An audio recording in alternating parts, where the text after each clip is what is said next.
What is happening, guys? My name is Jamie and today we are reviewing Sevendust's brand new album Blood and Stone, which was a huge surprise release. I had no idea that Sevendust was actually going to release an album until I clicked on the what's new on the Apple Music app, and I said, holy shit, Sevendust just released an album, Blood and Stone, and I'm so excited to hear it. In case you don't know, I am a fan of Sevendust. I really love their stuff, really enjoyed All I See Is War, the previous album, which was fantastic. Sevendust are a very interesting band because a lot of people don't call them metal, they call them sort of hard rock, but in my opinion, this band fits perfectly with alternative metal. Reminded me of bands such as Breaking Benjamin, Red, and all those other bands. They sit in this genre, in my opinion. So this is an alternative metal album. Sevendust were new metal, but they really have changed their sound throughout the years. Now, if I'm fucking yelling, I do apologize because I have two fucking blocked ears, and I do apologize. It is going to get fixed on Wednesday, so yay. I had to hear this album muffled. I heard it about 4 or 5 times to give you an honest review on what I thought about Sevendust, Blood and Stone. As you know, Sevendust are, I like to call them alternative metal, where this album definitely caters to the alternative metal fans that people like Breaking Benjamin. You will definitely love Sevendust. If you love Sevendust overall, you're gonna fucking well love this album because it just sounds like Sevendust. So there's nothing really experimental on this album, to be honest. It just sounds like Sevendust. Now, LeJean Witherspoon's vocals on this album are, of course, fantastic. And the reason why I love Sevendust is because of the vocals. The instrumentals may be a little bit generic at times, but man, his vocals are fucking fantastic. They really are.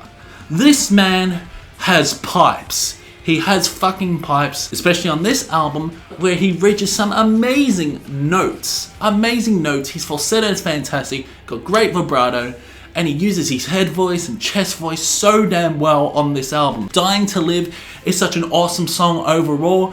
I just love how anthemic, how soaring the choruses on this album. As you know, by Sevendust, they always have catchy melodic choruses, where verses are pretty straightforward, but then you get some really fucking catchy and melodic choruses that will just get stuck in your head. That's why Dying to Live is a very catchy chorus. I do love the really overlaying guitars on this song. Not to mention, this song is pretty heavy as well. In-depth, meaty guitar riffs you're getting on this album as well. Meatier than the Morse Principian album that I reviewed the other day. To be honest, the production on this album is absolutely fantastic. It really is. It's got that raw and gritty tone that Sevendust is known for. The guitars are tuned when well balanced. The vocals are so damn balanced in the mix. The mixing overall is absolutely fantastic. The drumming is tight.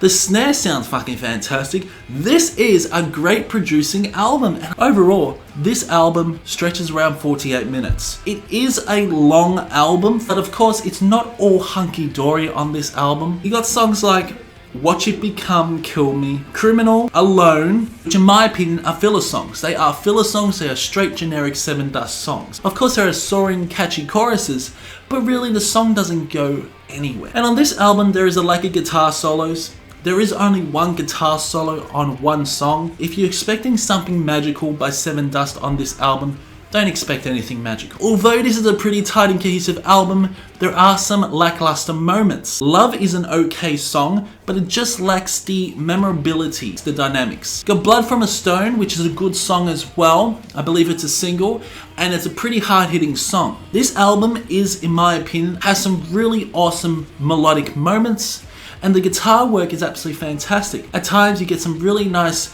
overlaying guitar licks. The main star on this album are the choruses.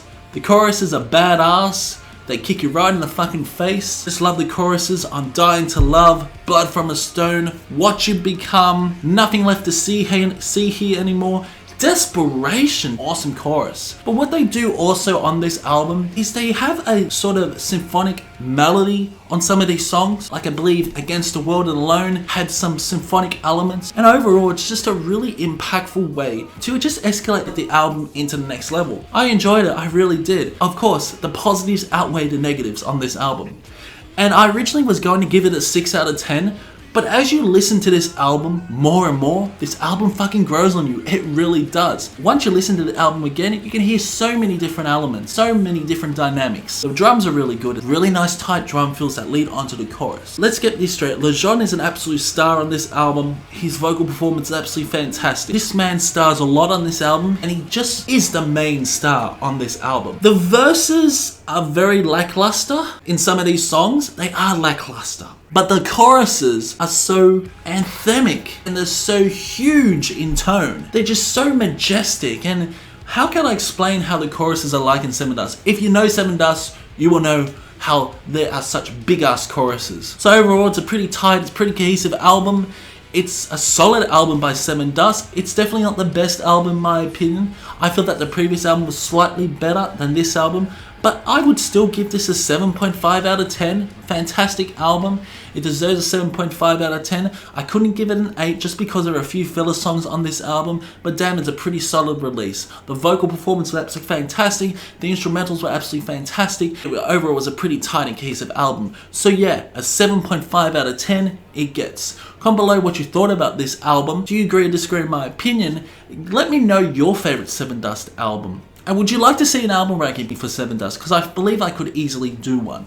So keep discussion, go to the comment section below, and I will see you in the next one.